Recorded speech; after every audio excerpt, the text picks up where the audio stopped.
तो हम आप सबके छोट भाई भोजपुरी गायक सैनी दुलरुआ तो हम आप लोगन से ये कहब कि आप लोगन अपने छोट भाई पर प्यार दुलार आशीर्वाद दी।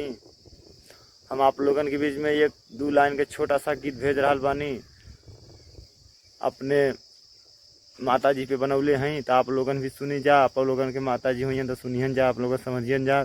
कमेंट बॉक्स में जरूर बताइहन कि कैसन लगल ये गीत। सबनी के माई बाबू इहे काम भइल, इहे राजा काम भइल। माई हो हमनी के बनाई गऊ, माई हो हमनी के बनाई गऊ। अपने लइकवन के बारे में सोचेलू, माई तू सोचेलू।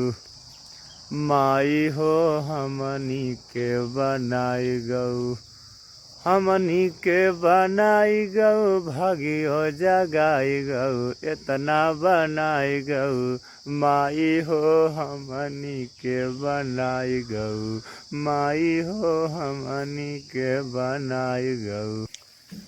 पिंटू मनोज अजय के बताई गऊ, जय के बताई गऊ। माई हो हमनी के बनाई गऊ। रंजित सानी के बहुत समझाई गऊ, इतना बताई गऊ।